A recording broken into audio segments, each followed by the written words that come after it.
Okay, this is the Conservation Commission, and we have a continued public hearing to start with tonight. So let me read the notice.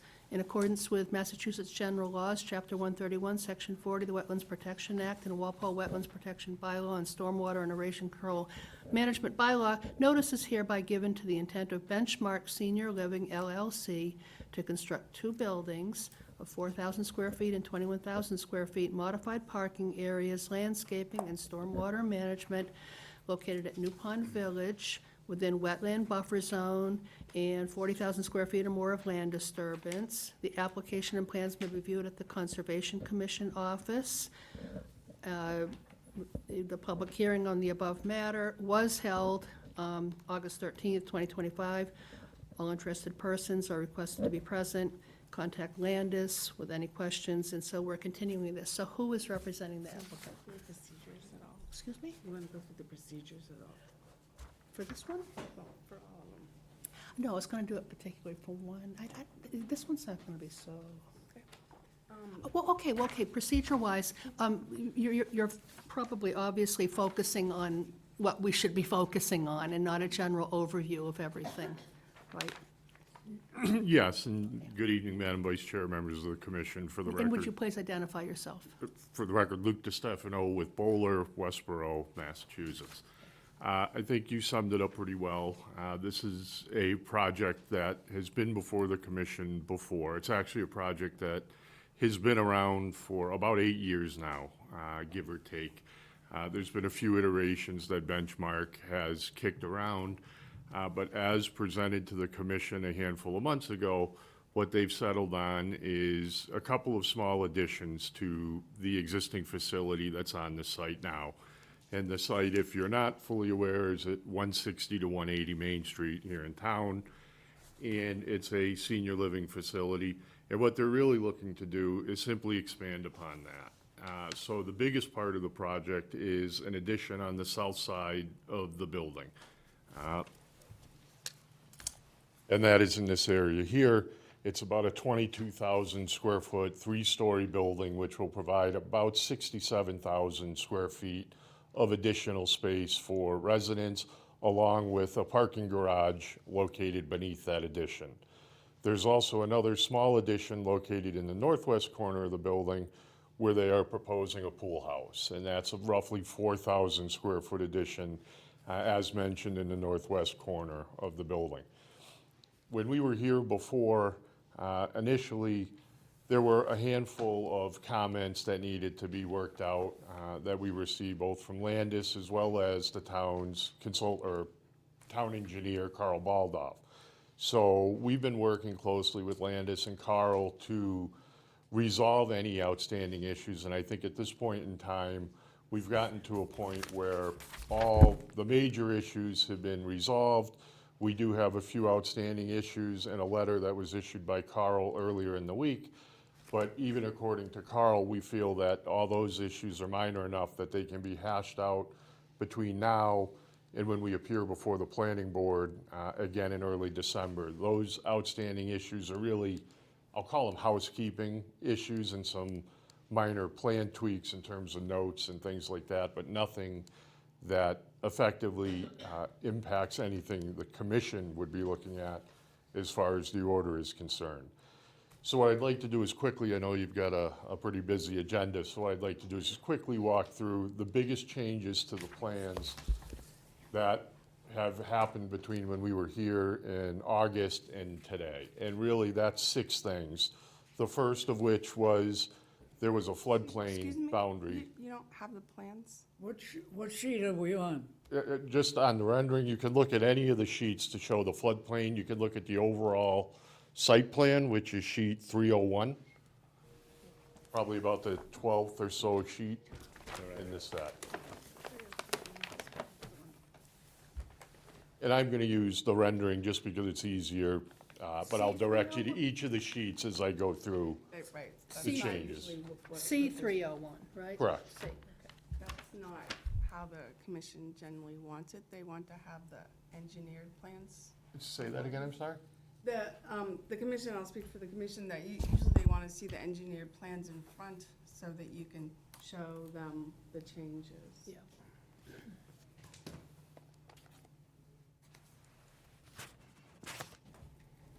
So as I mentioned, And then you can tell them what sheet you're on. so sheet 301 will actually be a good sheet we can use for pretty much all of the changes. Again, they're pretty minor.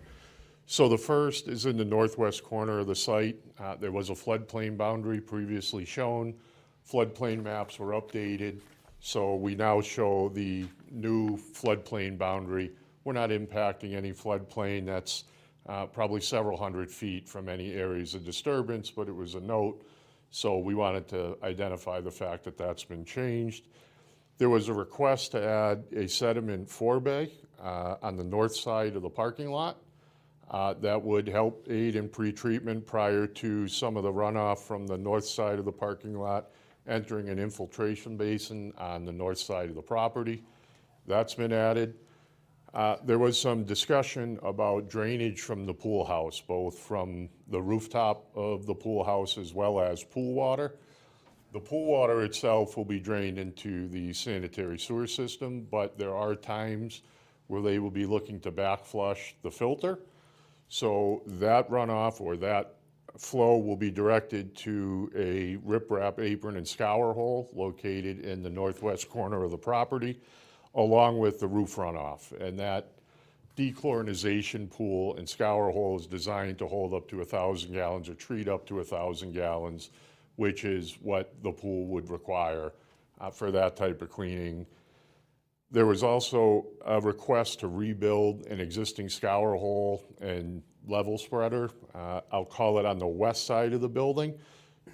That's been added to the plans. We've got some notes where we're talking about rebuilding the scour hole, cleaning that particular riprap area as well. There's been some debris that is built up in there.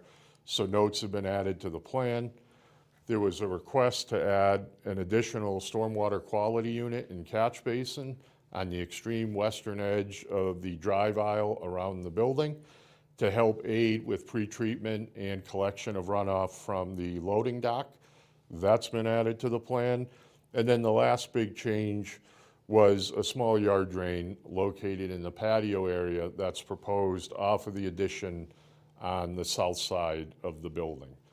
Apart from that, the site plans are pretty consistent with what you saw back in August, minus, again, some minor notes and some, what we'll call engineering changes, but nothing that essentially impacts what the commission is looking at.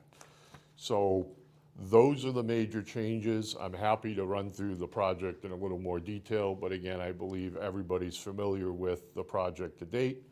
And with that, I'm certainly happy to answer any questions the commission or the audience may have. Okay. Landis, do you want to start? Yeah, I'll just emphasize that the project's been reviewed by both Carl and I for stormwater management and engineering items. The items that were just pointed out, the energy dissipator, which was put in a while back, had silted up, and it was also taking additional storm flow because the access road had been, it used to be gravel and it had been paved. And then this project was proposing to widen it from 14 to 20. So it was increased impervious surface. And in addition, so to help also mitigate that as far as water quality, there was water that was running down the access road from the loading dock, which was untreated. So that's why the water quality unit was requested to be put in. And then as far as the pool, yeah, there was a sump, and then we asked it to be separated between the roof drainage and any kind of pool water that would be drawn into that area. So they've done pretty much everything that both Carl and I have asked for and improved the project for the wetlands. The only item that's outstanding, as far as I'm concerned, is when I went out there originally, there was a fair amount of trash that was out in the wetlands to the left of the access road. Some of it looked like it had been blown, some of it looked like it had been dumped. And then there was some landscape debris, just cuttings of brush and stuff like that. It looked like it was just dumped to the side rather than taken away. And I asked if someone from Benchmark could come tonight to address it, because no one from Benchmark has really addressed those concerns that I passed on to the engineer. I don't know, I mean, I'm assuming it was passed on to them. I know the operation maintenance plan kind of boosted those items, but it was in the original operation and maintenance plan too, and it wasn't done. So what I'll do is just write a notice of non-compliance, and the contact, the person managing the O&M should be in the new O&M plan, and meet with them on site to go over these items and make sure that in the future they are being taken care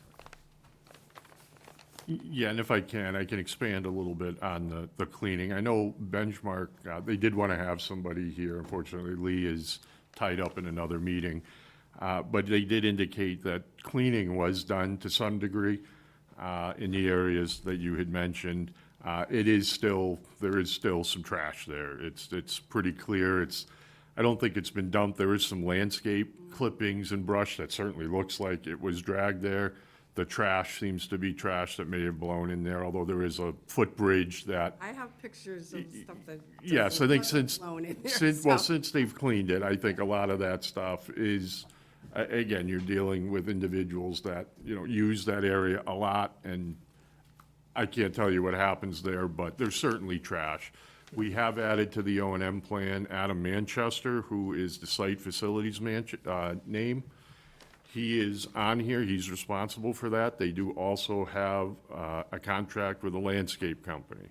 They will speak with the landscape company about getting the landscape clippings removed and any excess, I'll call it landscape clutter. And they've been told not to use that area or any area for dumping of landscape waste, that type of thing. So I know you also mentioned that if an enforcement order had to be drafted up, that's something they don't necessarily want to have happen, but if it is something that helps make sure that they get in there and keep that area clean, that's what has to be done. And again, in talking with Benchmark, they don't have an issue with that, but we've been told that they're going to get in there both through their facilities manager and their landscape company to get that area fully cleaned out as requested. And thank you, that was appreciated. I was hoping that they would have responded back to the commission in some way, but that's fine, as long as we have a path to move forward. Generally, what I do is I issue notice of noncompliance, and if they respond to that and I get positive feedback, then that's all we need to do. I mean, the basic premise is just to get the material cleaned up and have knowledge of some method, so it's not gonna happen in the future. Yeah, and I've done, I don't know, 8 or 10 projects with Benchmark, and generally they keep these facilities very clean, and when there are issues that come to light, they generally get in there pretty quick, take care of them, and make sure they don't happen again. All right, thanks, Landis. We're going to go in this order. So, Landis, did you mention no alteration plaques? Do you think that would be helpful? Because if you've got landscapers that are doing whatever they're doing on this huge property, maybe if they saw no alteration plaques, they wouldn't dump on the other side of them? Right, so in the past, the commission has requested no alteration plaques. The other comments in my report are more towards conditions. But Okay. that's a possibility if the commission feels that Okay. that would help the Yeah. situation. Yeah. Al, what are your comments? Okay, I've got a couple of comments. On this plan that I'm looking at, C403, we have a couple of things that I need an explanation on. First is the place where you dump water out of the pool into, you call it a scour hole. And if that isn't clean water, what's to prevent that contaminated water from contaminating the groundwater in that area, which then contaminates the pond? And the second thing is, all over the place, you have this dark line, intermittent line, and it says LOW. I assume that's limit of work, but I haven't seen any erosion control anywhere that prevents during construction for washing into the wetlands or into someplace other than the area that it's being done. So that's the two things that I'm concerned about, is erosion control from stormwater and such, and this scour hole thing.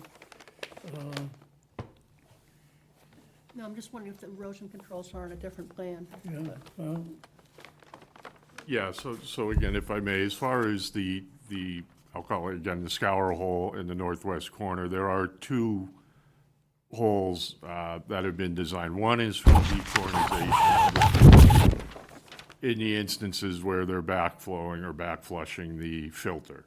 That is separate from the runoff and the scour hole being used for roof runoff. So they are separated. One is intended to hold and infiltrate, again, the pool water from the filter. The other is designed to pre-treat and dissipate runoff from the roof. And then as far as the erosion and sediment control, if you look in the plan set, the sheet C 801 through I think 805, Yep. outline the entire erosion and settlement control plan put in place for the site. And that's been, again, reviewed, I believe, by Ms. Hershey as well as Carl is part of the engineer's review as well. and what are you going to use for this erosion control? We generally are not using a simple method, but I want to know what you're going to do there. And I still want to know how you're going to clean the water that goes into this scour hole from the pool that's carrying the water that's used to clean the filter. The filter would be dirty, and you're going to take that dirty water and put it in that scour hole? Okay, what's going to prevent that from contaminating the groundwater and the new pond? It is, and I'm not a pool expert by any means, but the runoff from the filter is simple pool water, and the dechlorinization pit, or that particular scour hole, is designed exactly that, to dechlorinize the water before it's infiltrated back into the groundwater. So there are no chemicals used to clean the filter. It's just you're back flushing it to get all of the sediment that builds up in the filter itself out, so then you can run the filter in a normal fashion. So But you think that's okay to take that dirty water and put it into the ground so that it contaminate other things? I do, and I think the city engineer does as well. It's not necessary to backwash a filter that's clean. You're obviously going to be cleaning it during that process. And I want to know what's going to happen with that dirty water. Al, can I ask you what, so are you concerned with the chlorinated water, or are you concerned with something else? When you're backwashing, Yeah, that water that you're backwashing is not clean. it's chlorinated. It has water. chlorine in it, right? Okay, it's got chlorine and it's got whatever else Which will got in the outgas pool. out. Okay, so what, This is a common practice to take any pool water and put it into like a sump area that infiltrates. So but I'm not sure what the they're other practice. telling us that they're gonna connect some of that to the sewer line. Okay, why aren't they connecting the backwash water into the sewer line? I don't think that backwash water is clean. So what's gonna be done with it when it's in that, So you're concerned about the chlorine, right? well, chlorine and whatever else, because elderly people like me have problems, and there's obviously going to be a reason for cleaning the water and cleaning the filter. I've worked around pools that are pretty dirty and seen what gets in them from people. Okay, so I want to know how they're going to keep that from contaminating the groundwater and New Pond.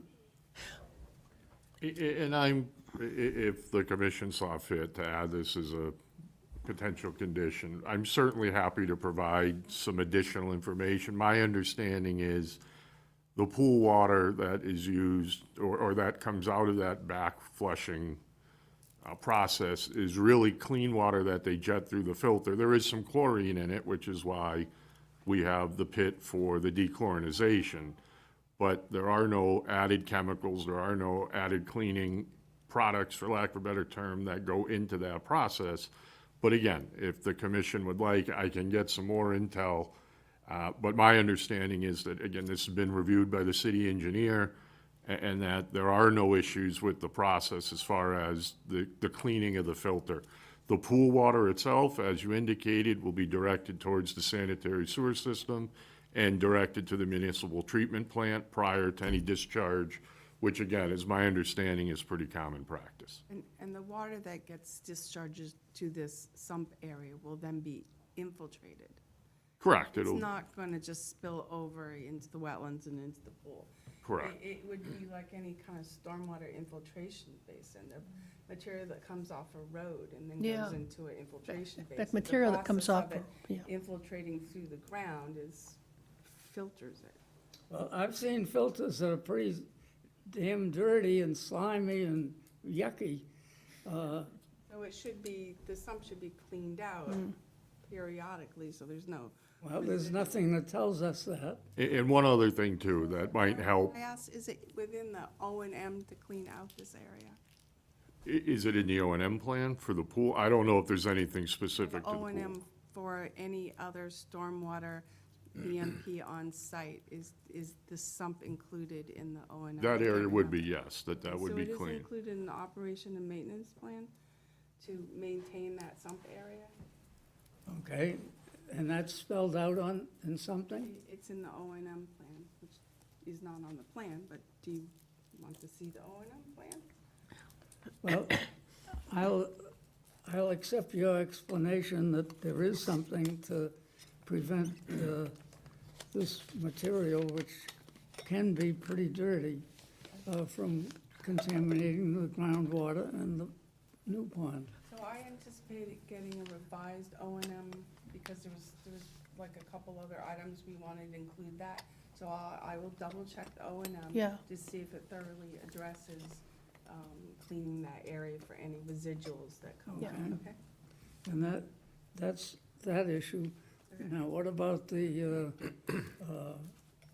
siltation line? What are you gonna install around there? We have various measures, there's silt fence, there's hay bales, there's stockpile areas. Yeah, I there's- know those things are available. What are you gonna What's the use on this specific thing that project? you're It should be using? compost stock. That compost stock is what the Conservation Commission uses, and I believe that the plan should show that, but that will be in the conditions. Yep. Sure. Okay, anything else, Hal? That's my concerns. Okay, Emilio? Just to piggyback on backwashing, I have a pool, so I assume, what kind of filter is it? A diatomaceous earth kind of filter or sand filter, something like that? Well, I can find out, I just don't But know. when you backwash, I know you're cleaning the media that's coating the filter that has whatever's sucked through it, so if it goes into that pit, the remnants of that, the water and the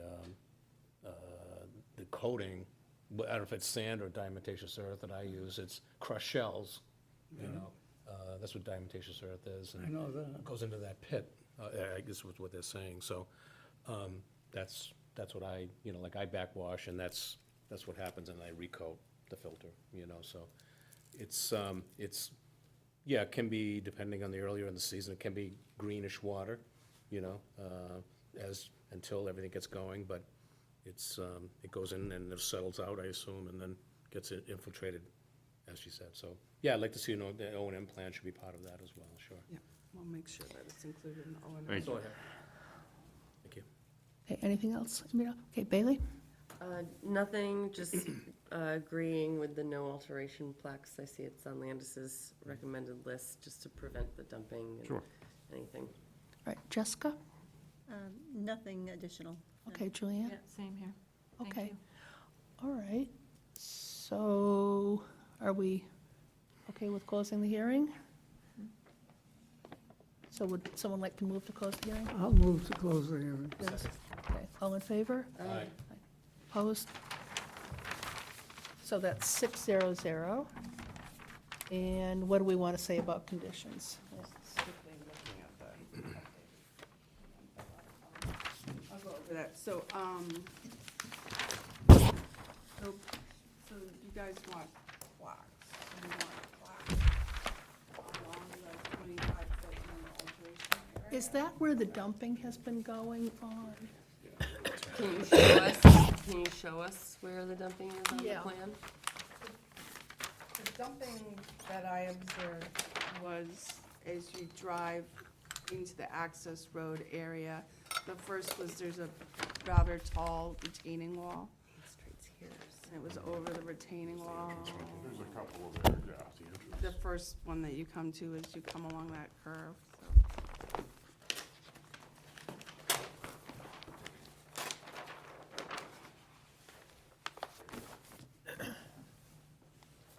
So is that retaining wall on the 25-foot In this area. area? It must be Yeah, close okay. to it, yeah, because Okay. when you look down, it's And that's wetlands. great temptation to dump stuff over a wall, Okay, probably.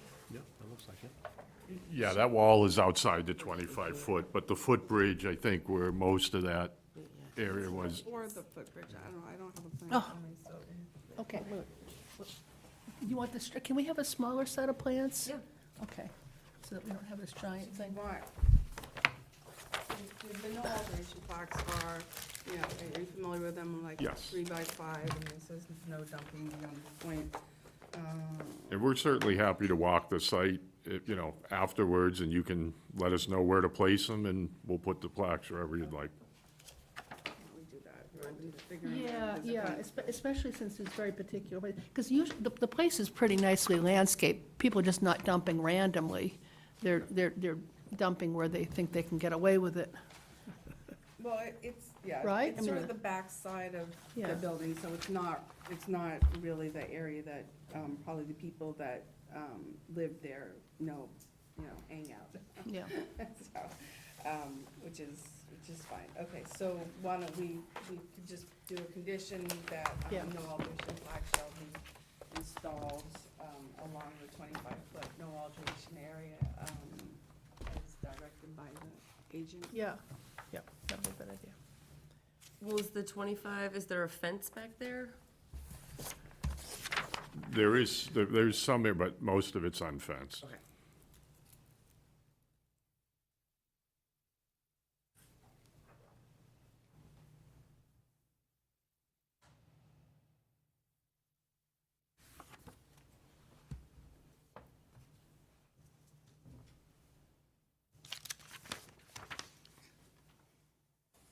Okay, and then, again, I'm just suggesting putting another condition in that trash shall be closely monitored by the loading dock and contained so it does not end up in the wetlands or buffer zone.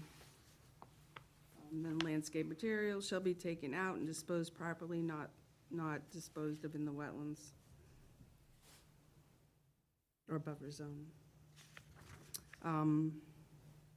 The operation maintenance plan shall be followed annually and a report submitted to the Conservation Commission by the end of the year. The energy dissipator, so this was the area that was originally just kind of designed to take, I think, a small amount of sheet flow, and then roof drains were added, and then pavement was expanded, so it's kind of doing more than it was originally designed for, but they're cleaning it out and kind of reshaping it, and it will certainly improve it, but I want the energy dissipator to be monitored for discharge and scouring to the wetlands, because it looked like a lot of flow was going in there, and there was starting to be scouring, not a full channel, but forming somewhat of a channel towards wetlands. So put this as a condition, and if scouring is detected, it shall be corrected immediately with maintenance and additional options to prevent the scouring. So I want that to be looked at. And then just this already is being worked on to include the site manager and email, phone contact, and for the operation maintenance plan. So if there is an issue, I know who to call. Then no alteration plaques. And then, again, the O and M was revised for the water quality units and the contact information. That was already being worked on. So Landis, in all this time, there hasn't been any contact information for their, Oh, and this is common with lots of. oh, I know it's sites. common. We have O and Ms that were done, whenever, Yeah, and okay. then that's it. Yeah, Everything, okay. and it is common, we also put that we want to report annually, and we don't get it, so. Okay. That's something that, as I have downtime, I need to follow up on more, and it reflects the town more and more with the MS4 permit, and the discharge that even goes out on sites like this needs to be clean, and we need to know that the operation maintenance plan is being followed. Okay, good. Anything else, Landis? That's it. Okay, so someone want to move those conditions? So moved. Second. Okay, all in favor? Aye. Look at 600. Okay, So we'll work on the order of conditions and the special conditions, and then we'll wait for the, additional information that we requested to come in, and then we issue it. Yeah, you've been working with Andy. Yep. I'll Yeah. relay everything back to him, and we'll get it taken care of. Great, thank you. And we appreciate all your help. It's been very, very easy to get through, believe it or not. Thank you very much. We know. so it's 7:30, and I propose we move to our 7:15 hearing. That's jumping ahead of 2 hearings, but the 7:15 is a swimming pool that might not give us too much trouble. We'll find out, but, so Berkeley, is someone here from 12 Berkeley Drive? Okay. Okay. And then we'll go back to the 2 that we skipped. All right, so, in accordance with Massachusetts General Laws, Chapter 131, Section 40 of the Wetlands Protection Act, Walpole Wetlands Protection Bylaw notice is hereby given the intent of Kimberly Etchings to construct proposed pool pavilion, patio, and related items at 12 Berkeley Drive within the 100-foot buffer zone. Application and plans can be viewed at the Conservation Commission office. Public hearing on the above matter will be held in person, Walpole Town Hall, November 12th, 7:15. All interested persons are requested to be present. You can contact Landis with any questions. So who is representing the applicant? Good evening. My name is Jack O'Leary. I'm with Strong Tree Engineering, and we are representing Kimberly Etchings, the owner of the property. Just getting my just set up here. but, Okay. The property might be familiar to some of you because a home was permitted on it, I think about 15 years ago. Is this it? Yeah, There's a small wetland area at the rear of the property. And at the time the property was developed, 5-foot no disturb setback. I know you're trying to, why don't you set up your easel? Yeah, you can set it up first. Because you need to speak into the microphone in order for the recording and the people at home can hear you. Sure. So take a moment. We jumped you up. I was gonna say, I really appreciate you being bumped up. I did not expect it, obviously, so. And I didn't expect a swimming pool discussion before my hearing either, so. Yeah, that'd be So interesting. this is a lot different. Yeah,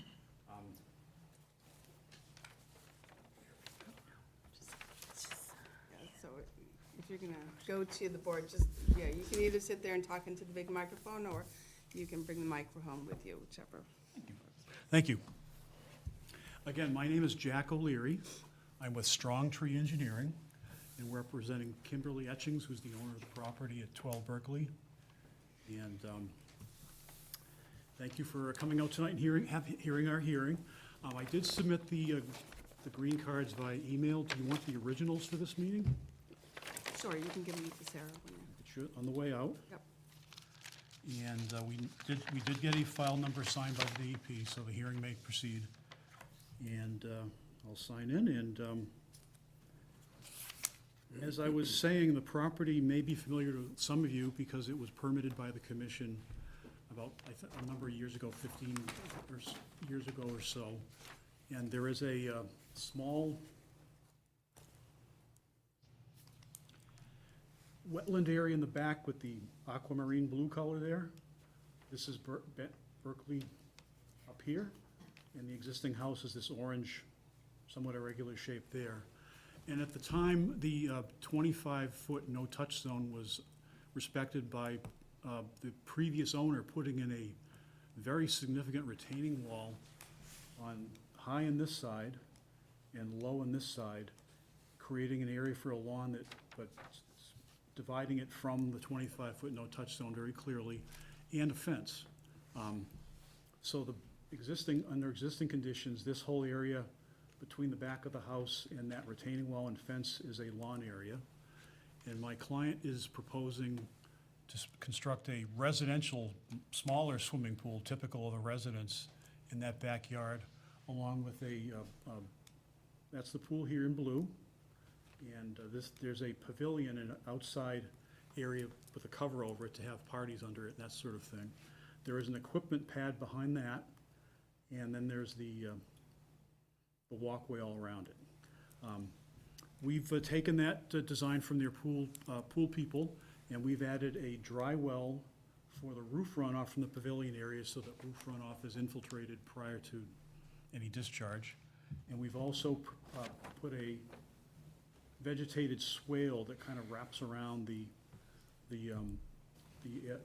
pool deck area to capture any runoff from that impervious surface and infiltrate that. So we believe we're providing good protection to the wetland resource area. In addition, we have set the erosion control barrier at the 50-foot setback to provide additional protection to the wetland resource area. I should point out that since the gentleman had a lot of questions about the pool, this is handled differently than the older pools. I used to have an older pool and remember very well the backwashing and all that.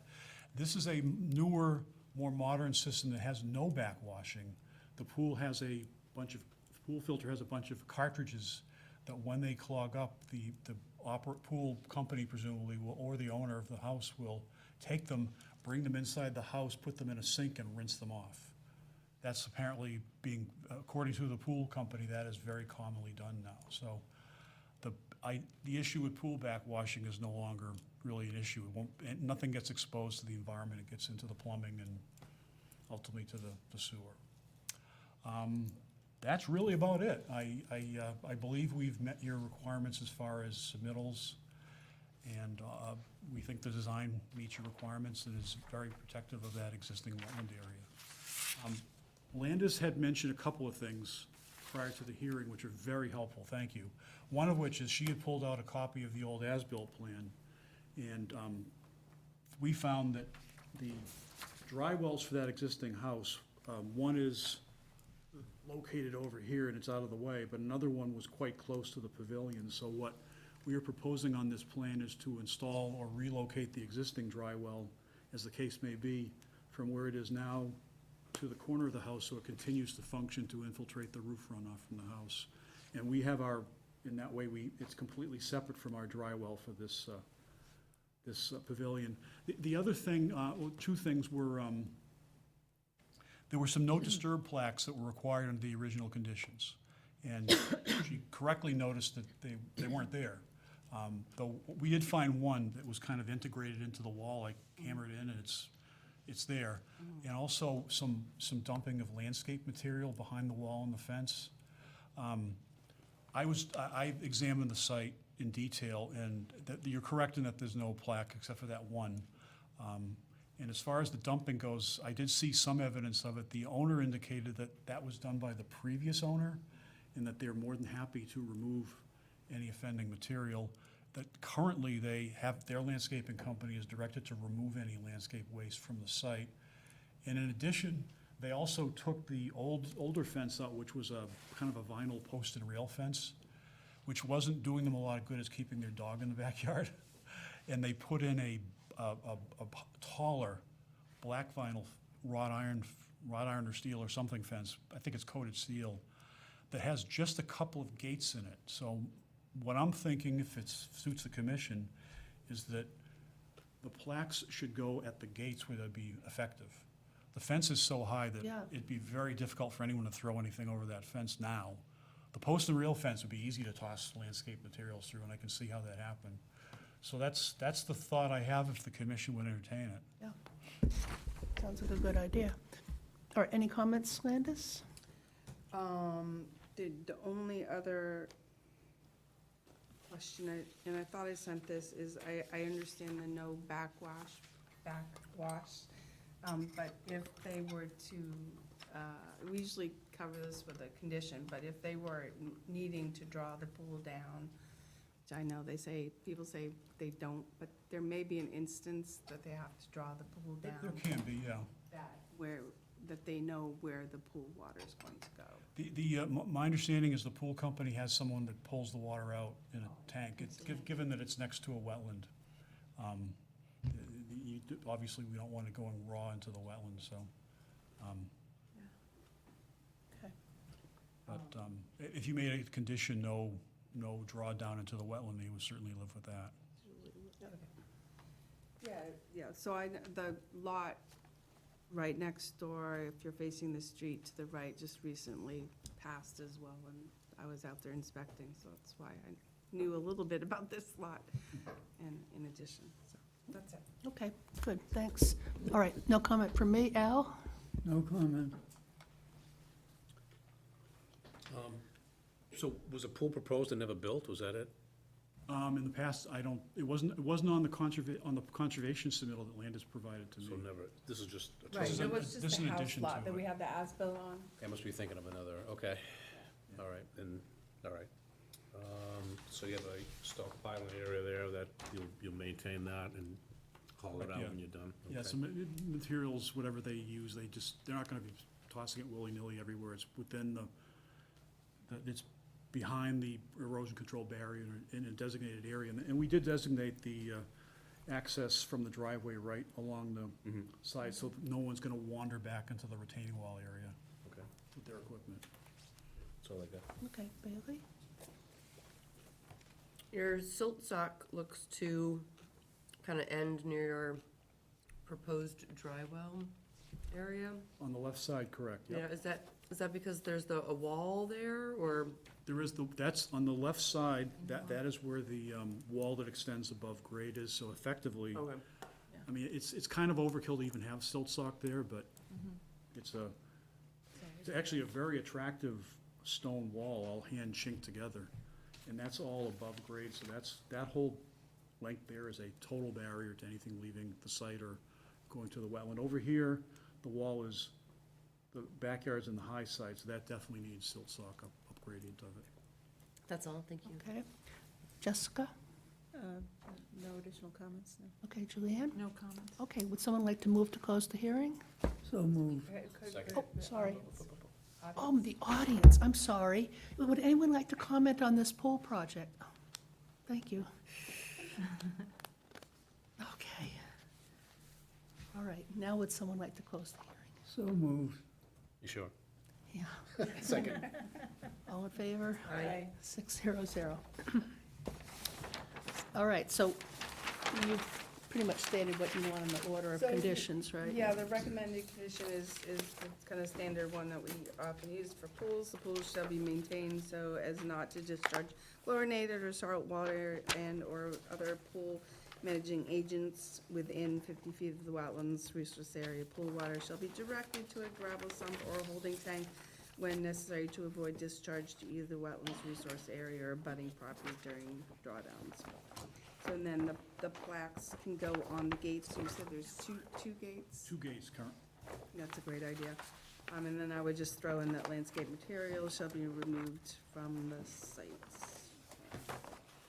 All right, great, thanks. All right, would someone like to move those conditions? So moved. Second. Okay, all in favor? Aye. 600. Okay, Thank you very much. Thank you, Mr. O'Leary. Good night.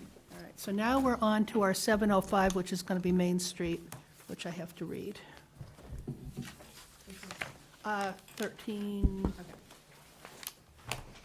1339. Yeah, that's, All right. In accordance with Walpole Wetland Protections Bylaw, notice is hereby given in the intent of JAZC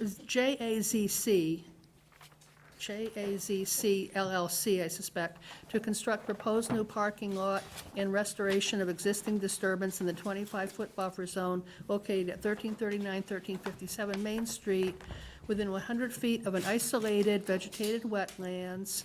Application and plans will be reviewed at the Conservation Commission office. Public hearing in the above matter held in person, Walpole Town Hall, November 12th at 7:05. All interested persons may be present or contact the agent. So who is representing the applicant? Good evening, Dan Marroquin with Legacy Engineering. And do we have anything from Carl on this, or that I should be? I thought he did submit a letter. Today? It- I don't think so. I think he's good with it. Okay, Maybe it good. was just a conversation. Okay, yeah. But, yeah, Yeah. he's been out there, looked at the soils, looked at everything. Yeah. He just had a couple of minor comments, which we submitted a revised plan today for you. So do you want to present what you're doing? Sure. Good evening. So this is an application for 1339, 1357 Main Street, which is, so this is the Dunkin' Donuts over here. This is the new mixed-use building that's been under construction for the last year or so. This is the former car wash site. That building was demolished, and then there's an existing building here. So this site actually wraps all the way up and around to Norfolk Street. The application that we're here for tonight is to build a parking lot in the area that is previously developed for the car wash. So this is an area that's all fully disturbed. It's historically, Is that on C2? Is that- this is C2, yes. So this parking lot will be used by the new building that's under construction next door.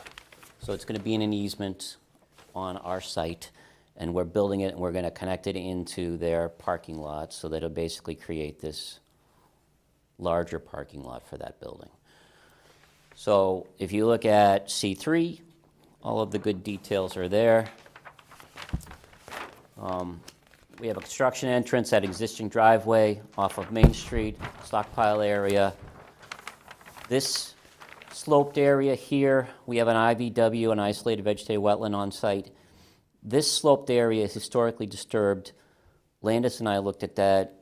It's fairly steep going down to the edge of the wetland. Landis requested that that area be graded back to a shallower slope as much as we can, and that it be replanted. So we're proposing 12 shrubs, 2 trees, and then that whole area would be loamed and seeded. We have erosion controls, which will be compost sock around the whole construction area. Stormwater management has been reviewed by the town engineer. We have deep sump catch basins and proprietary treatment units that lead to an underground infiltration system that has no discharge. Everything is infiltrated into the ground, up to and including the 100-year storm. We have 3 no alter plaques proposed along the back edge of this parking area. And that's about it. Landis did ask for some changes, which we updated, added 2 trees and 6 shrubs, added some notes about how to do that restoration area, added a note requiring temporary stabilization of any disturbed buffer areas. If they're not, we're working on another plan for this site, which would be another redevelopment, so we anticipate being back before you shortly. The note is that if that doesn't happen in a reasonable time frame, that those disturbed buffer zone areas would be temporarily seeded. And then Carl asked for a couple of changes to the stormwater infiltration system detail, just notations on the high groundwater level, what design infiltration rate was used, so those were added as well. And that's it. Okay. Yeah, the town engineer did issue a letter on November 10th. I must have forgot to copy, but that's okay, with minor changes to the grading utility plan and the parking lot detail. Nothing huge. Okay. So Dan, I'm sorry, I was looking for this letter. Did you go over the existing conditions plan and show the area where you're gonna be taking out the Oh, I forgot to material? mention that, yeah, so, if you look back at C1.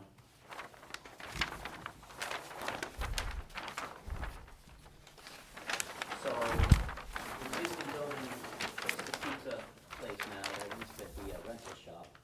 So there's a bunch of, back in here, this is all cleared, historically disturbed, You said pizza place, you mean Rico's? Ricos. Okay. Um, there's some landscape materials back here. Pallets of block, landscape block, cobblestones, I think, a whole bunch of stuff. Old trailers? There's old trailers in here, and there's some trash and debris in the woods.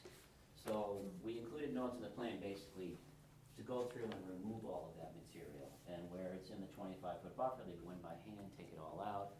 There's a pickup truck bed sitting right here that they need to take out.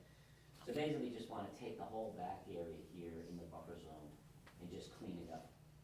Once you get to about here, this is all wooded. There is a little bit of trash in there. Landis and I walked around it last week. That would all be pulled out by hand. But most of that work is this area right here behind the existing commercial building. And that would all be cleaned up as part of this work. So that was my comment, was if they go in there and they pull a bunch of stuff out and have to like alter areas that are unstable for a while, if it's gonna be a, 3-month plus process before anything else happens back there, that it should just be stabilized. Yep. But it was nice to see that they're committed to clean up that area. It's just an isolated wetland, so it's just a small area. and, But it's had a lot of, Looks like it's hanging on for dear life. it's hanging up. Yes. I was gonna say, it looks like it's taken a lot of abuse, but then I just started to pull back. So any improvements, I'm sure, it would be happy. But when you get kind of back in there, it's actually not that bad. It's really along the edges where it's been kind of altered and abused and stuff, so. Okay. So Dan's kind of, I was going back and forth with Dan already. He's already immediately made the changes that I was recommending to pull back the grade a little bit in the area behind the proposed parking lot, just so you could get in there and put some ground cover in and some shrubs and some trees, so it has a nice boosted buffer zone area that'll hopefully protect that corner from any other issues. I was out there when they were digging the hole, and Carl was out there too, so the soils look good. It's a subsurface infiltration system, which it's designed, is it designed for larger than this particular site? It's oversized, Ability. so that we'll be able to get into it when we propose the redevelopment, because there's no stormwater management on site now, so when the redevelopment of the existing commercial building is proposed, obviously, we'll have a whole new stormwater management system. This will be part of it. So it was made larger than it needs to be. Great. And there, just to add, I did get a call from DEP, Environmental Police Enforcement, because someone had called, and that's when I went out there and walked with Dan, and there's no recent fill or activity along the wetlands area or in the buffer zone. It's pretty obvious that it's been there for quite a while. They had been trucking through the parcel and putting a stockpile closer to Norfolk Street, but it's outside the buffer zone, so it's not in the wetlands. So I just wanted to add that. Okay, anything else, Landis? No, that's it. Okay, thank you. No comment? Al? Well, there's one issue that, I don't know if it's resolved, mentioned somewhere that this is gonna, some of it's gonna remain just a gravel parking lot. Is that the way it's gonna be, or is it gonna be paved? We're gonna be here before you with another application shortly. So that area will be part of that. Okay. See, I don't like things that are hanging in the air, you know. Well, there's a note that if the, for whatever reason, the redevelopment doesn't happen, that area needs to be loamed and seeded. That's a note on the plan. 3 months. Now, the area where the demolition took place, are there any tanks in the ground that were left? Is everything cleaned up in that? As far as I know, it's all cleaned up. We'll make sure that it was, but yes. See, my experience is some of these places had fuel tanks in the ground and then at a much later date, somebody finds them and there's still oil leaking out, you know. So I want to make sure that that's a clean site before it's capped over with a parking lot. So, Yes, and if a tank is found, you have to go through the fire department. They have to come okay. down and do an inspection, and that's the way that works. okay, that's all. Okay. Emilio? Landis, no alteration plaques, are too soon for that? We have 3 of them. Oh, there are 3 already? Yeah, and when we come before you in the future, there'll be more. But in the area behind the parking lot, there are 3. All right, that's all. Okay. Bailey? Just so I'm clear, we're here about the parking lot, that's an easement for the building to the left of it, and you're coming back for additional modifications to parcel A. Correct. That's all, thank you. Jessica? No additional comments? No comments. Okay, Julianne? No comments. Okay. So, sure, yeah. I would also say that when you come back, do you anticipate filing a land disturbance permit? Yes, Okay, good, because really it should be the cumulative. we will. Yep. Does anyone from the audience want to comment on this? Okay, so would someone like to move to close the hearing? So moved. Second. All in favor? Aye. Aye. 600. Okay, so. Order of conditions. Yep, so our standard orders, and then the special conditions, as recommended in my report, restoration planting shall be planted during the first growing season, and, they won't be considered complete until the second growing season, and that any die-offs should be replaced, pretty standard. Just the 25-foot buffer shall remain in a natural condition with native vegetation, and all trash or other unnatural material shall be cleared out of the area. I mean, a lot of these are things you have on the plan, but I like to put them in the order anyways. The operation maintenance plan shall be followed annually. Maybe tweak that one a little bit. All unnatural material within the 100-foot buffer zone area to be cleaned out shall be disposed of in a manner that does not disturb the wetlands. Any additional work on the site within the 100-foot buffer zone will require notification of Conservation Commission and may require an additional filing. That's all I got. All right. Would someone like to move those conditions? So moved. Second. Okay, all in favor? Aye. All right, 600. Thank you for your time. Thank you. All right, so 8 o'clock, and we have, I think this, yep. All right, 919 East Street.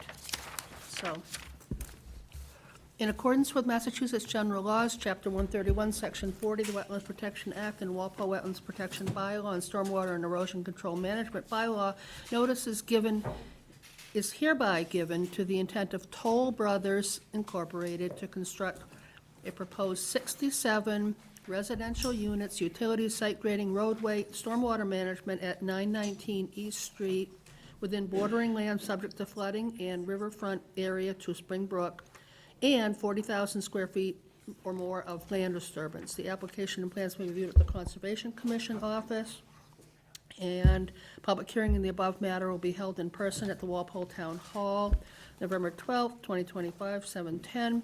All interested persons are requested to be present, and you can contact Landis about any further questions. So who is representing the applicant? Oh, we have a little procedural thing, so identify yourself, and then we'll mention the little procedural thing. Jeff Heidelberg from Toll Brothers. I'm here today with Rich Kirby from LEC Environmental and Matt Ashley from Bowler Engineering. Okay. The little procedural thing is that not all the abutters were notified of this hearing. So I think that a solution to that is to have a presentation tonight about the things that are relevant to this commission. So not a great big giant presentation all about parking and traffic and all that, but specific to stormwater management and the riverfront. And then, for all kinds of good reasons, very likely continued. And then we notify all the abutters properly, and then at the next hearing, everyone will have been notified, and we can proceed along. So, thoughts? And I'll just add to that is it was not the applicant that didn't notify the abutters from the butters list. It was the butters list that came from the assessor's office had an issue with it, so that Yep. all the names and addresses was not on that. So Yep. that's been clarified. We have the additional people that weren't included in the original abutters list. But Right. so everyone has an opportunity to voice their opinion on this application as far as the Conservation Commission, Right. sort of phase one. Also, we have something like 4 pages of comments from Carl, which he generated about 4 o'clock this afternoon, the final version of. Quite a lot of comments. The good news is overall, I think he thinks that you did a nice job with draining the drainage in the area and the way the overall plan is coming along. But he has so many comments, I can't imagine that you're going to be addressing them all right away anyway, so that's probably another reason to want to have another chance at it.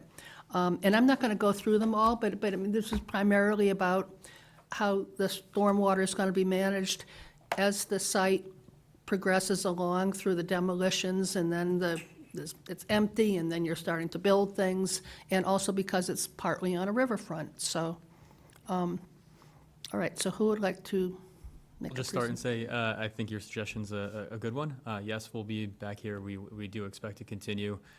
We've been working with Carl and Landis. Carl, I think we started meeting with about 14 months ago, and we're going to continue meeting with him and responding to his comments. So I think it makes a lot of sense to, I'll just be very brief, and I'll turn it over to Rich first to talk about the resource areas, and then Matt to talk about the stormwater on site, and then we'll look for a continuance.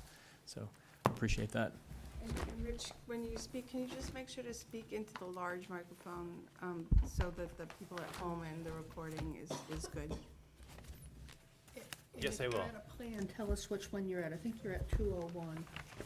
Yes, we're going to be starting with sheet C201. I'm Rich Kirby from LEC Environmental Consultants, and LEC filed the notice of intent application for this project.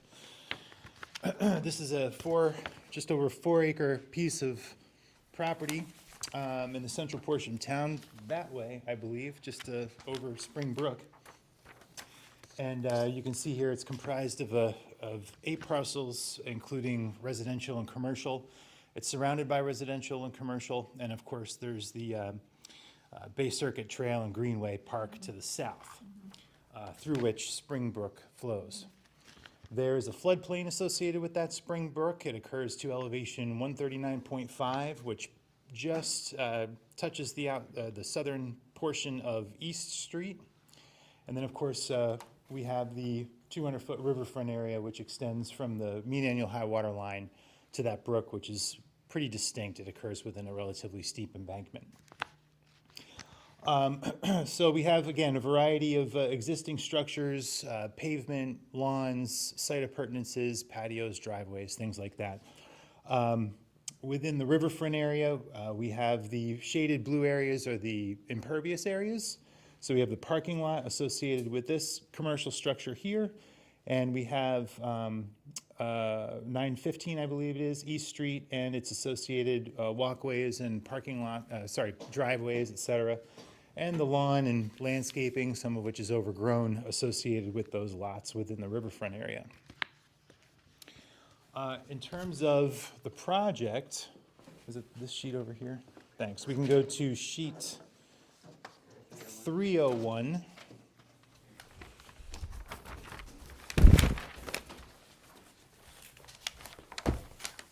And what we're proposing is a 67-unit residential development with 8 buildings. The buildings will vary between 4 and 14 units. There's a primary access roadway that connects East Street to Main Street with curb cuts proposed on both. We will be milling and overlaying portions of Main Street and East Street as shown here in the dark shade. And a portion of that mill and overlay on East Street will occur within bordering land subject to flooding. There is no change in grade proposed. It's a simple mill the pavement, put it back to the elevation that it currently exists at today. A couple of side streets with turnarounds, roads B and C as they're shown on the plan to provide access to some of the other structures. All the structures will have 1 or 2 car garages with driveways extending from those roadways. And of course, within the riverfront area, again shaded here in blue, we have a portion of the southernmost building with several units here. And we have a portion of the access road and sidewalk. We also have a portion of the southern stormwater basin within the riverfront area as well. Again, milling and overlaying a portion within the East Street for the floodplain. And let's see here, we have utilities connecting to East Street and Main Street, sewer, water, a telephone, electric cable. We are implementing a landscape plan, which will have a variety of native and ornamental plants and mulched landscape beds. All of the infiltration basins will have a native seed mix from Ernst Conservation Seeds. And let's see what else I have here. As mentioned, we have the town engineer's review of the stormwater design, but I would like to turn it over to Matt Ashley from Bowler to review that design and just sort of talk about how the stormwater system will work on the site.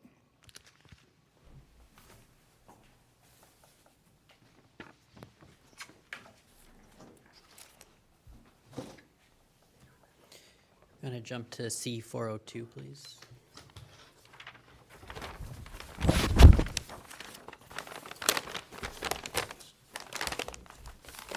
Matt Ashley with Bowler Civil Site Engineer for the development here.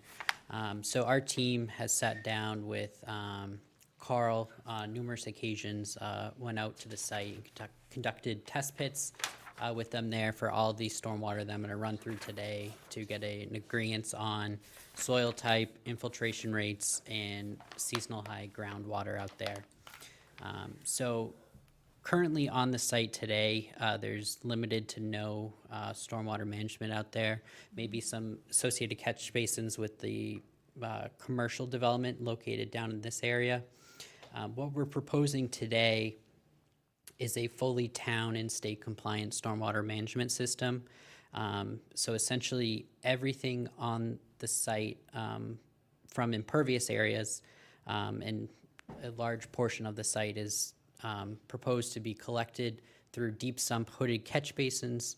It'll be transported underground via pipe network and treated through a water quality unit prior to being discharged into either a subsurface infiltration system or a surface infiltration system. So everything on site is going to get recharged. There's very limited areas where there's actually runoff coming from the site, mainly just around the perimeters in some landscaped areas over here, but all the impervious areas will be captured and infiltrated and treated on site.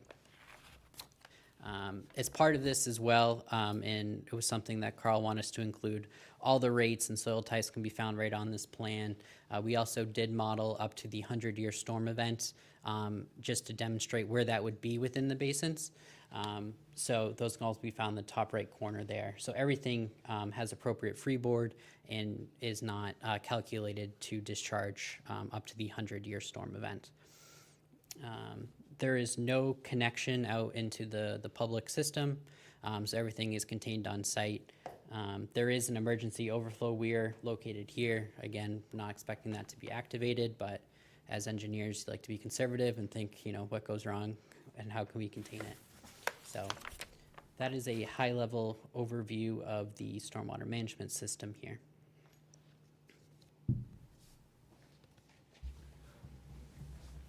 Thanks, Matt. I think with that, we'll turn it back over to the commission. We did receive some helpful comments from Landis as well, which we'll be implementing. Can you just address the land disturbance permit and the erosion control and how you're gonna handle Sure, absolutely. stormwater construction management Yep. through your phases and?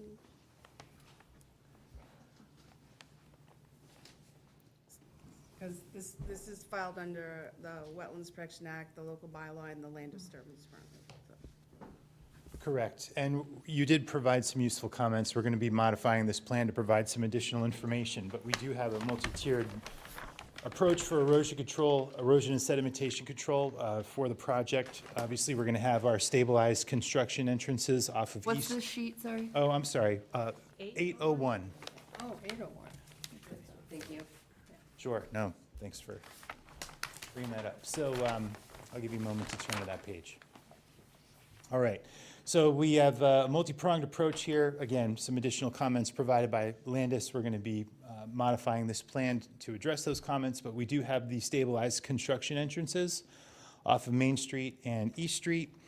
We'll be, of course, installing a compost sock and/or silt fence, compost sock and/or compost sock and silt fence around the perimeter of the project, as well as interior areas. The silt fence we typically include at the base of the steeper slopes. So, for example, the grading along the stormwater basins and other areas. We are implementing retaining walls throughout the project to limit the site grading associated with the project and to reconcile those grade changes. We also have temporary stockpile areas. You can see here, these are out of the riverfront area and surrounded by additional erosion controls. We'll, of course, have inlet, catch basin inlet protection for the existing catch basins surrounding the project. Those will be installed and maintained as part of the SWIP and NIPD's notice of intent.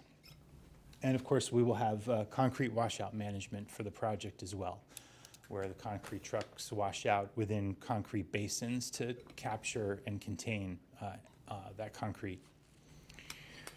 So in terms of phasing, I don't know, Matt, do you have any thoughts on phasing at this point, or do you want to address the, address that with a revised plan?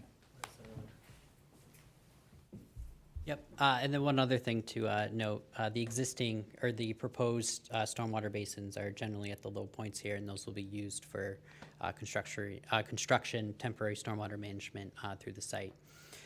So relatively small site, all things considered here, but essentially the site will be opened up in its entirety, and infrastructure for the roadway will be put in along with all those utilities. And then the first part of construction will be the sales, I'll call it a trailer, but it's not really a trailer if you've ever seen it. And that'll be built in conjunction with the first building located here right up on East Street. And then from there, the rest of the buildings will be built simultaneously. They'll be padded out as part of the roadway and then go up all together, pretty much. And I would only add, we do a fair amount of monitoring, construction monitoring for Toll Brothers as well. And typically, as they build the buildings and finish the grading around them, they'll stabilize the soil around each building. So it's not as though the entire site is open for the entire construction duration. Each area or portion of the site, as it's completed, is stabilized, typically with hydroseed, sometimes sod, and mulch landscape beds around the building. So, with that, we'll Okay. turn it back to the commission. All right, I'm just going to say that because we know you have to get through 4 pages of comments of the engineer, plus all sorts of things that Landis is thinking about, that these are not the major comments for this project. This was an overview, and they're coming back to sort of get into a lot of detail. So with that said, Landis, what would you like to say? The one comment I just want to stress, and I think I also stressed in my email, and Carl also has mentioned, so our stormwater erosion control bylaw has section 9, and you need to put everything on an erosion control plan, and not just say it'll be filed with a SWEP, or we need an approved SWEP, so it's either or. we prefer everything, so you, Rich, you just mentioned, well, areas will be, stabilized with seed after phase, well, show that. Show that. You described clearing this demo, clearing the site, putting in the road, and starting to build the buildings. Well, I didn't hear anything about when are the basins are going in. That'll be during construction basins. They will be a foot left of grade prior to. Okay, put that on the plan.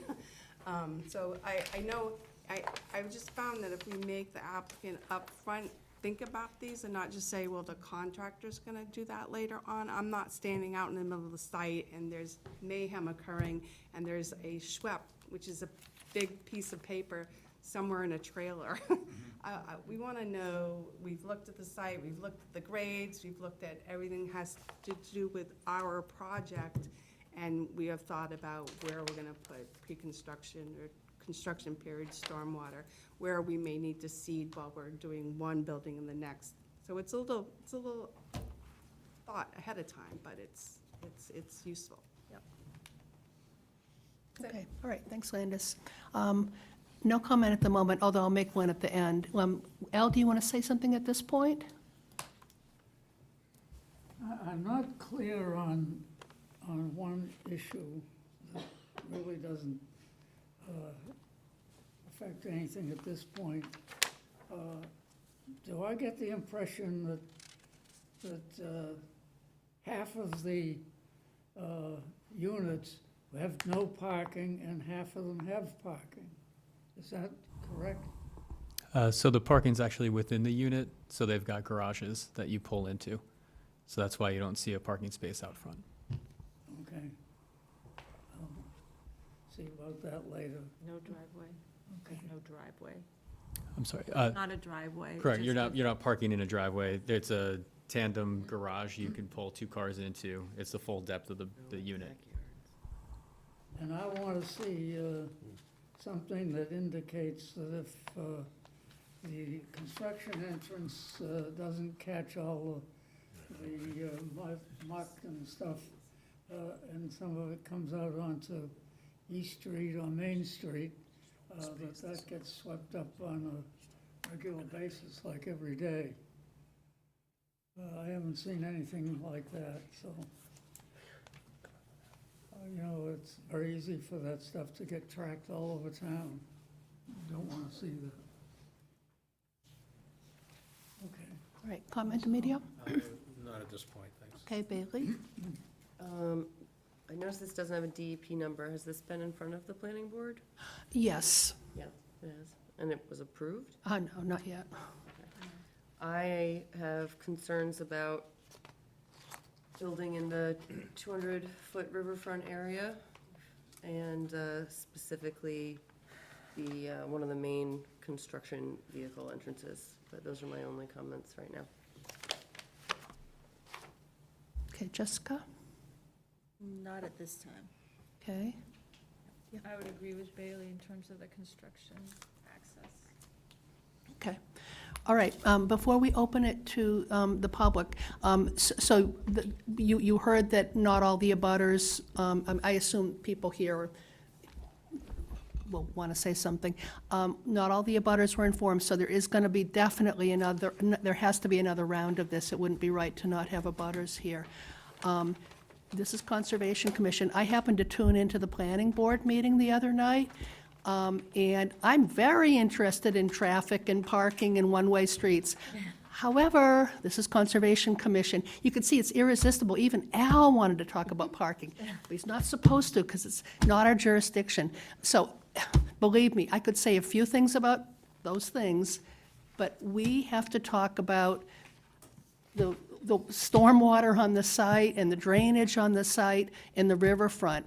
So, with that said, is there anyone in the audience who would like to make some comments that they think are relevant to our commission, our jurisdiction, so we can actually maybe do something about it? If you could give. Oh, you have to the come up, microphone. Yeah, you have to give use the microphone and state your name. And sign in too, as well. I'm James McCarthy. Yeah, James McCarthy, I know you have a well on your property because I saw planning. You have a well that's very We concerning. have a driven well point that's Yeah? down 20 feet. Where is your house? Can you point to it on the map? Had it since 1964. Where are you on this map? I'm on 26 Maple. 26. Oh,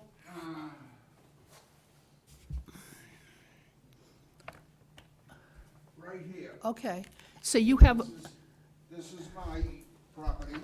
and you have town water. 1964. Yeah, The house belonged to my wife's family, the Gay family, that's been in Walpole for hundreds of years. That house is over 150 years old.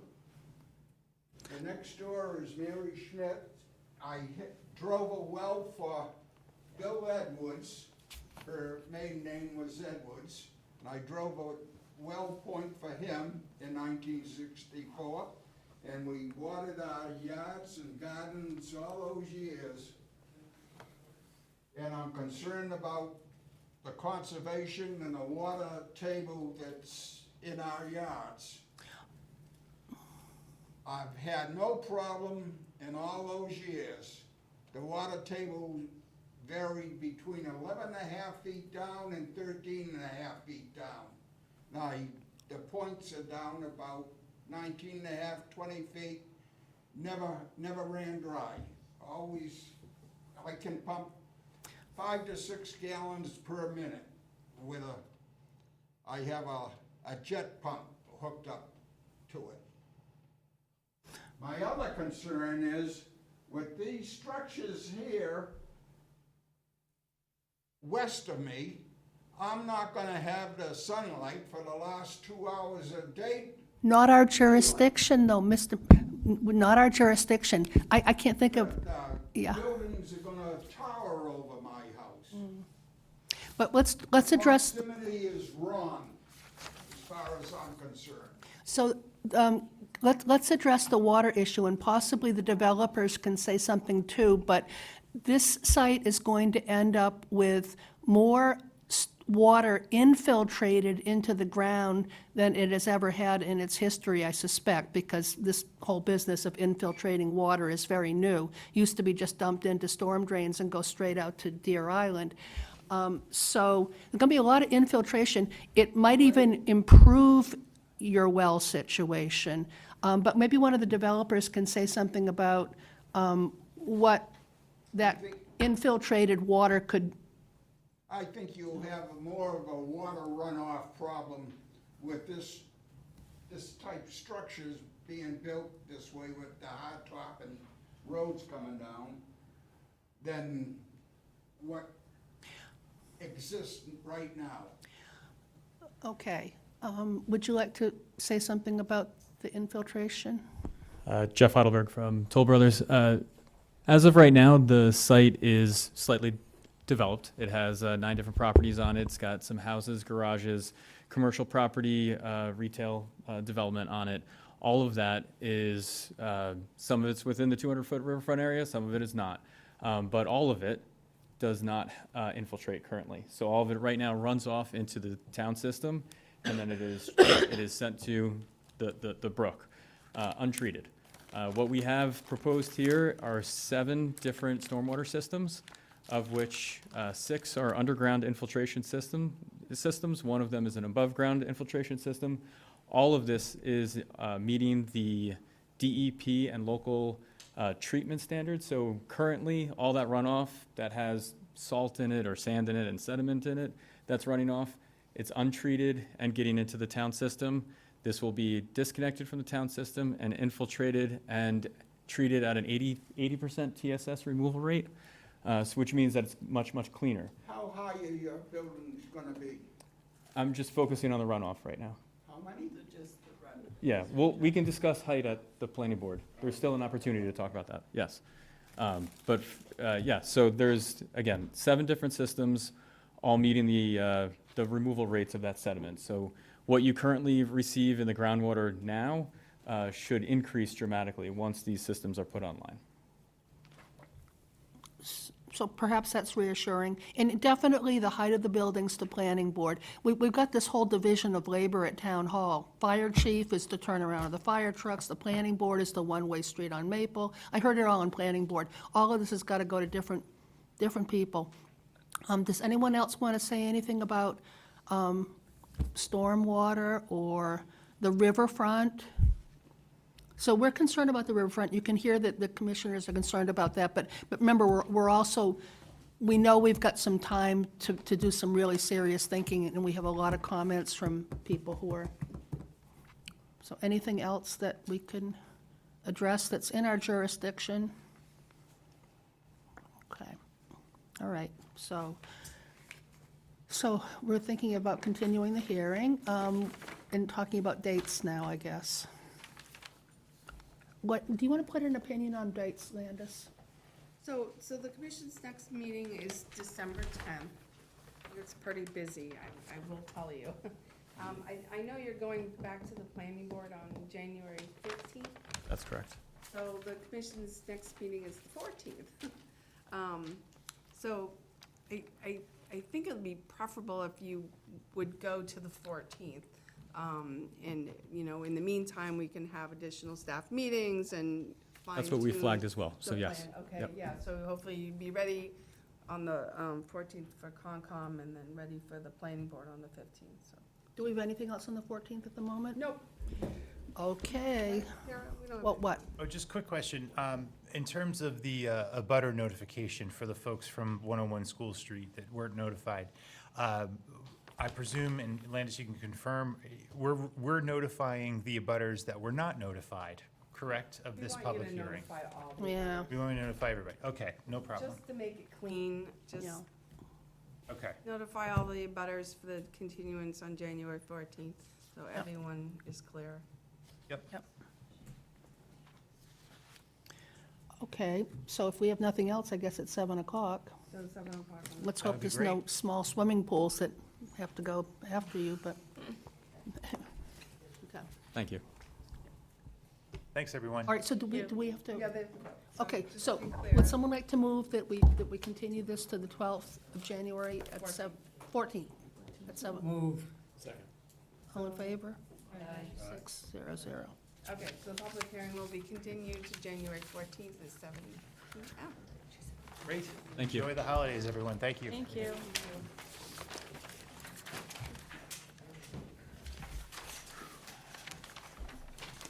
Okay, so now we are, okay, Warwick Road. We're to Warwick Road? Well, so Mr. Petrosi sent an email, which is in his file, saying that he had another obligation in Bellingham and that he wouldn't be here till 9 o'clock. So if the commission would go through the other business We on will, the but- agenda. yeah. we'll See where it goes. Okay, but, all right, so do we have minutes that we need to approve? Okay. I'm not And if waiting anyone until has 9 any questions, can you just go out in the hall? Yeah, you please? should discuss in the hall, because we have to do some stuff. So, minutes, We have other business. Thank you. Appreciate that.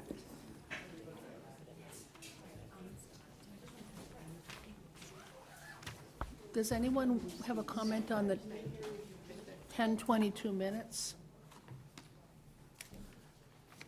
No. Would someone like to move those minutes? I'll move them. Anyone feel like seconding them? Second. All in favor? Aye. 600. Okay, so, let's do certificates of compliance. What can you tell us about 505 South Street, Landis? Okay, so 505 South Street, that's where the animal hospital is. And they expanded their parking lot to the rear, expanded the parking lot, put in some no alteration plaques, and stabilized it. And it is all ready to go. Is that Okay. the Tufts veterinary? Yeah, Tufts wasn't coming to me. Yeah, Well, I was thinking The about the animal other hospital. one, Oh, and I'm no like, way. that was Main Street, no. all right, so, That came before us a while ago, yeah. yeah, Yeah, that was a legacy engineering project, so. Would someone like to move that we grant that certificate of compliance? So moved. Second. All in favor? Aye. 600. Okay, so we have to sign that. While we're signing it, want to say something about West Street and Norfolk Street? And just to add, there's continuing conditions 26 through 30, 32, and 33 that I've noted in my report. We'll put on that Okay. certificate of compliance. Okay, so Norfolk West Street sidewalks and water line was a project that is a town project, but it was done by the Remnar project. It was a requirement for that project, so they put in sidewalks on one side of Norfolk Street, and they ran a water line. We were holding it because we wanted to make sure that the as-built plan that was provided to the town engineer had all the information on it that he wanted. And it's been satisfied so far as far as the as-built and the conservation requirements. Okay, so someone would like to move that we issue that certificate of compliance? So moved. Second. Okay, all in favor? Aye. 600. Okay. So now we have two things to sign.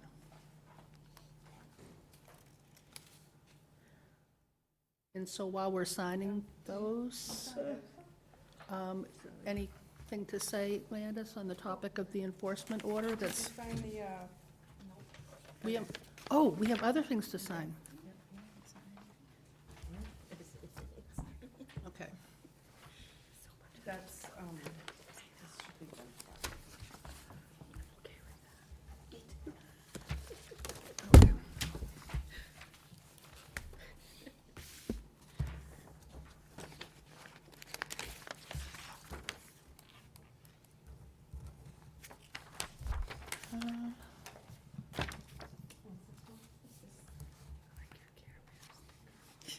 oh no, we did this one. This is the Main Street. Yeah, American. This is. Okay. Getting worse as the night's going on there. What? Oh,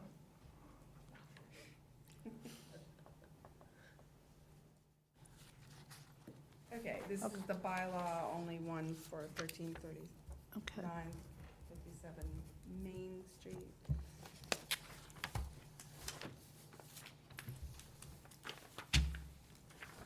Okay. We did. So, Berkeley, did you hear? what? Berkeley. You got Berkeley. I think so.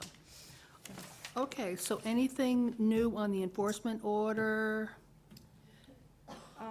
No, Okay, we're waiting to hear from yep, regarding that, or they're getting us the as-built for the Yep. COC, so. okay. And then for, the board comments. Yeah. That went to the planning board, I did submit a letter to the planning board, you know, that the project was coming to us, and there's a few added comments regarding,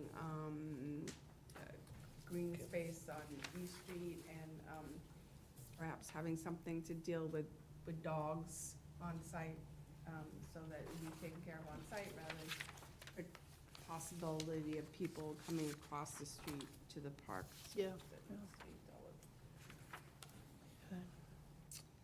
I don't think I can say that much more about that. Anything on pond management? Thank you, yes. So the pond management, the Willets issue with the, cyanobacteria,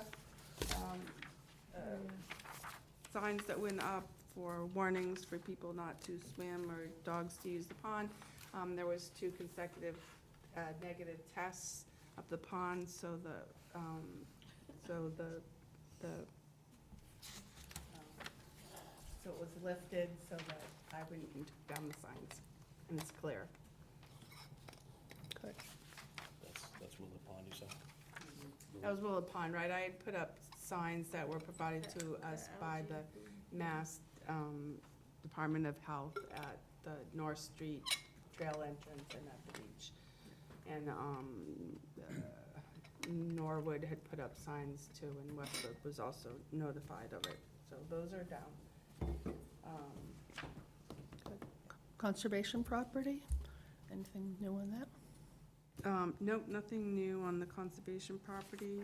I meant to have a copy of FY 2027 budget for tonight, but I don't have it. But basically, it's pretty much the same as it is for FY 2026. There's no really bumping up of any of our line items. This is, the budget is our, our office supplies and postage and stamps and any kind of office materials we need.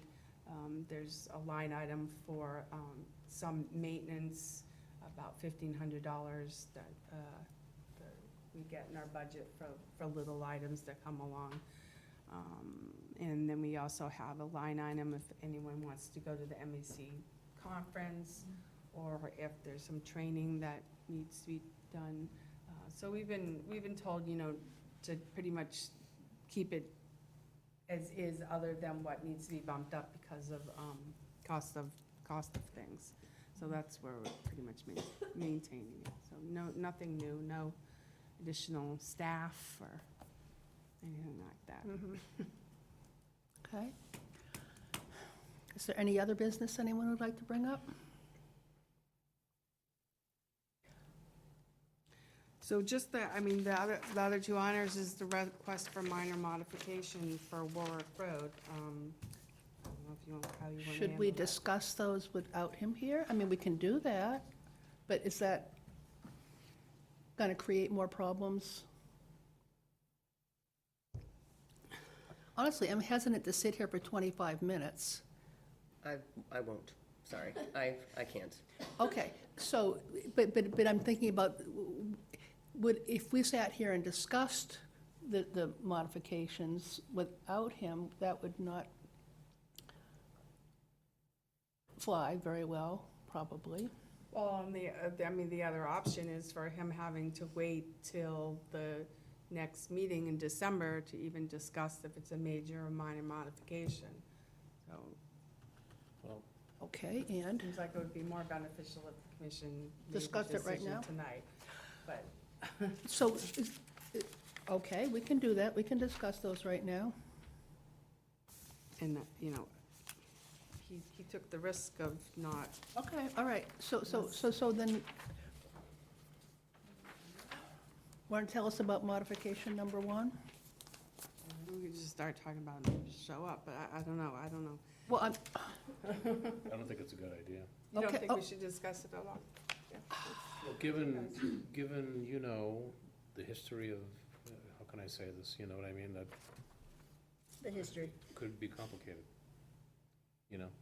I don't know, what are your, if he said he was rushing At the here pleasure from, of the commission. Yeah. I agree. I mean, he's requested, I agree, he's requested modifications and then is not showing up. So Okay. that's So- difficult to so the I- commission, but.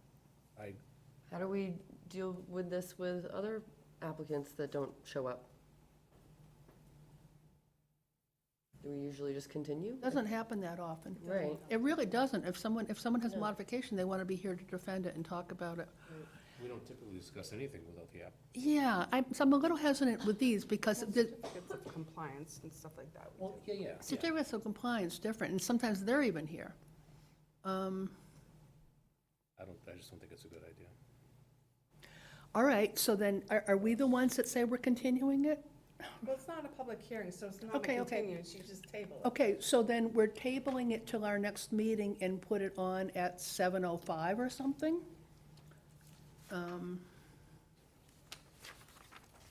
Would someone like to move that we do that? Sure, I'll move it. What? I would do like 7:07, I think we have a 7:05. We do? Oh, I'm sorry. Oh, I'm sorry, for December 10th.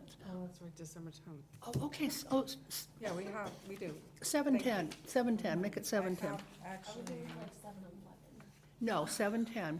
okay. Oh, God, So just- 7, I have it in my report. okay. At 7 We have a o'clock, 7 we have Sunset. At 7:05, we have Pinnacle. Ah, okay. So 7:07, got it.